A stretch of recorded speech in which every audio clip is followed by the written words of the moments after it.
All right, guys, what do you got for me today? Paul, did you gain any clarity from the NFL trying to clarify the rule on laying on quarterbacks, and how are you teaching that now? You know, I'm going to say this once, and I probably won't talk about it again. I feel bad for the players. I feel bad for the officials. It's tough to watch, and you know, we saw a guy in the other team get hurt trying to avoid laying on the quarterback. The way I understood it is, if you have a guy, you know, you're sacking the quarterback, and you intentionally try to put your weight on him. To me, that's what the rule is for. You know, the quarterback. I'm all for player safety, but you know, I understand there are high-paid guys, but a high-paid pitcher who gets a line drive back to his face and gets hit on his shoulder, or a high-paid batter gets hit on a high fastball. I mean, there's risk to all this stuff, but you know, it cost us 7 points in the ball game the other day. And to me, when I saw the play, there's 7 guys around the quarterback. There's 4 or 5 guys around the quarterback, and we're just tackling. It's a form tackle, and it was nothing was intentional about the sack. And you know, it's just a shame. I think the rules have gotten a little bit out of control. It's, you know, you have to have a rules expert up in the booth to clarify what's a catch, what's not a catch, what's roughing the passer, what's not roughing the passer. So we just got to work through it. And I think, you know, I just wish that we could simplify the rules a little bit and get back to what football once was.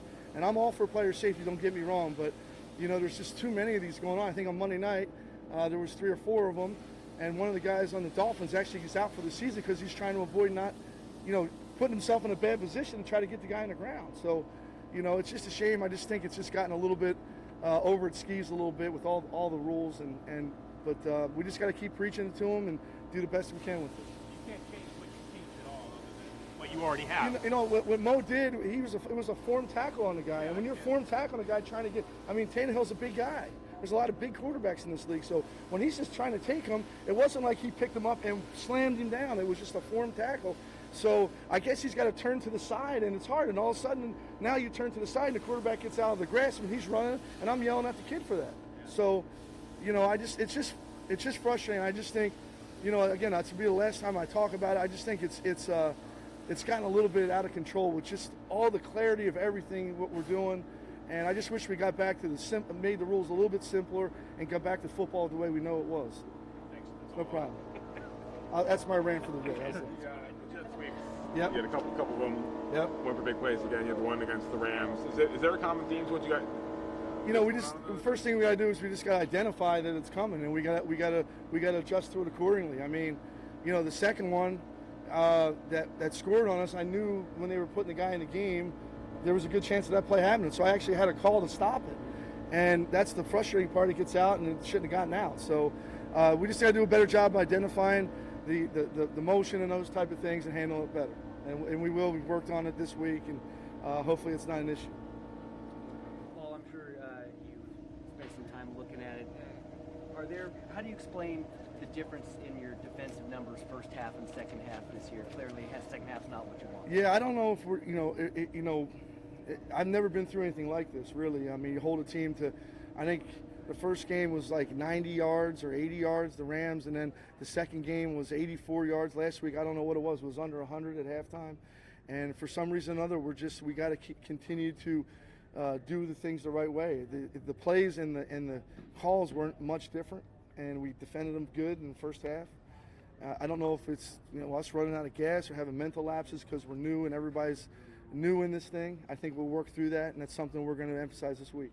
Do you think conditioning could be a part of it? It could be. I mean, we played. It was, you know, it was 95 degrees, whatever it was, 2 weeks in a row up in Denver and in Miami. So I don't blame that. I mean, we do enough running out here on the field to get it done. But I just think it's more of a mental lapse on some things that we've had. You know, we haven't had a lot of blown assignments, really. Whether a guy gets beat one-on-one or they make a great throw. I thought the first touchdown they scored in the first half was just a tremendous throw and catch. I mean, we're right there, and the guy got his feet in bounds, and sometimes that's going to happen.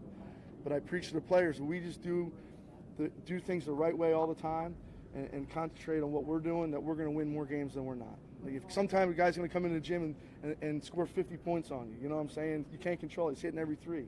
But if we can control the things we can control, we're going to be fine at the end. It seems like part of that disparity in the halves has been pass rush. I think all 3 of your sacks have come in the first half. Right. Now you've got a few guys injured.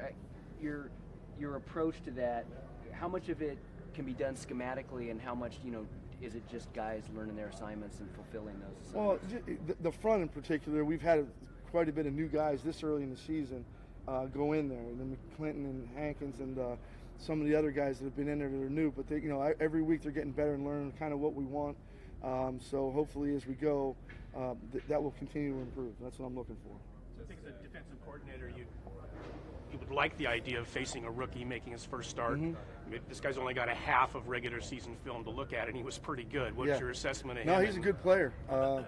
It's funny because last time I played a rookie, in Cleveland was Manziel, and he did the same thing. He came in at the Buffalo game, and then he started the very next game against us. So, he's a good player.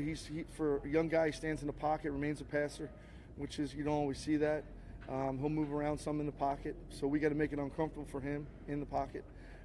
It seems like he's got good command of the offense, so it'll be a good challenge. They got a good team. I'm familiar with the coaching staff. Obviously, I work with Hugh and Kenny Zampese. I went against Todd Haley many times in Pittsburgh, so it'll be a great challenge for us.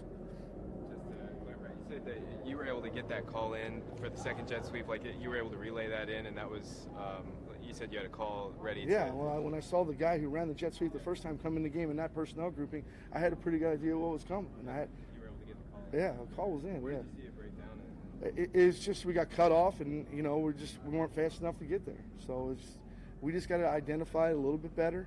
Again, it's just some of the things that when you're with a bunch of new guys for the first time, everything's the first time is always new. So as you go and you build the repertoire of situations that you've seen with the group of guys you have, it becomes a lot more instant. Right now we're just we're building towards that.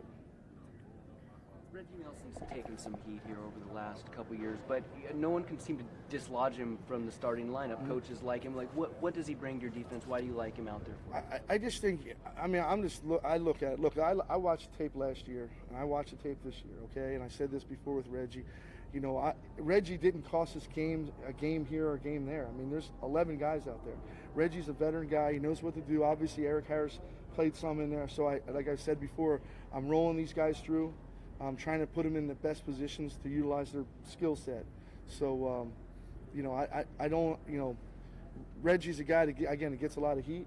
I don't understand totally why, because there's 11 guys that put this thing together. So, again, we'll continue to roll I'm all for playing the best guys. Trust me, I don't care if they're a 13-year pro or a rookie player. So, if they're the best guys that we have available right now, that's what's going to happen. Is that it? All right, guys, appreciate it. Thank Yep. you. Let's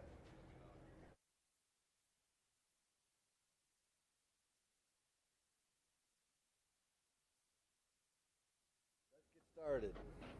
All right, guys, ask away.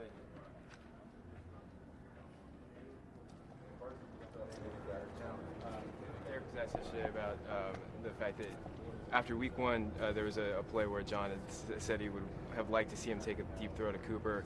After this last game, he pointed to the interception, the second interception, and said he was maybe too aggressive. Derek said he's still trying to find that middle ground. Where do you see him in terms of finding out just when to push it and when not to? I just think it's more a matter of situational awareness in that situation, where we were at in the game, and how that drive was how it started and how the drive had processed throughout that series there. But being more aware of clock management and situational awareness is probably the biggest thing. But we certainly like his aggressiveness, and we're always going to coach aggressiveness. And he saw that as an opportunity. He felt like that time to take advantage of the matchup outside. But we'll do a better job with him in the future. When Derek was a rookie, you guys either in the last preseason game or maybe even started to realize it before that, wow, this guy's ready now. Cleveland's figuring that out now with Mayfield. How do you know to pull that trigger with a rookie? A lot of it's the makeup of the player, and I think when you see, Baker Mayfield, he's certainly had a lot of success in college, much like Derek. He played a lot of football games, much like Derek did in college, and he's got certainly a great passion for the game. You see that in him in the way that he plays. So I'm sure it's very similar in the way that he prepares during the week. But I think as a coaching staff, when you see how a quarterback prepares during the week, you've got a pretty good feel of whether or not he's ready for the game. You guys face a lot of good pass rushers in the division. Where's Myles Garrett sort of fit in? They've all been good. He's another one of them in a long line. Throughout the season, every team it seems like has one of those premier pass rushers, and he's a younger player right now in this league that's emerging in this league. But certainly we'll have our hands full. But he's a very solid pass rusher. They've had a lot of takeaways. Are they in a great? Is it a team that takes chances defensively, or how have they gotten? I think it's kind of a Greg Williams style of defense. It presents a lot of different issues for quarterbacks, and if you're not up, on your game, then poor decisions are made, and they've done that. He's, throughout his career, I think Greg's always it's always about trying to confuse a quarterback with different looks, and they've had success with it so far this year. How have you felt about your interior running game so far? It seemed like you started to get it going with Lynch and Doug Martin getting some carries. Yeah, we feel good about that. Really, again, we're only 3 games into it, but we like how it's come together. And I think Tom Cable's doing an excellent job, and the guys up front, they've had a chance to play together now for a while, so that helps as well, as being able to keep those 5 guys intact. And we lost Donald for a period last week, but hopefully you're ready to go this week. But I think it helps having the same 5 players in there, along with the different types of backs that we have. Bryant hasn't put up big numbers really yet, but when you sort of look back at the times that he's been in the game, do you see him affecting the game in terms of drawing attention, that kind of stuff?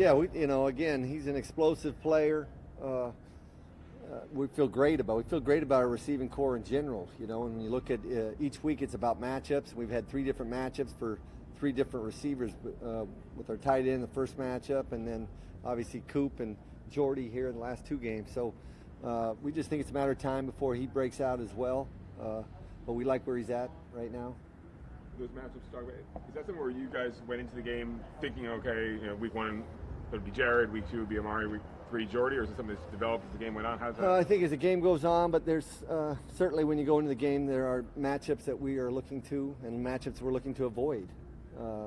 And it just, it followed plan for those guys. But again, we like the core of receivers that we have. They've all proven that they can step up when their number is called. We've seen that, and we feel the same about Martavis Bryant, that when his number is called and we find that matchup that week, he'll come through. All set, guys? That's it. Thank you, guys. Yep.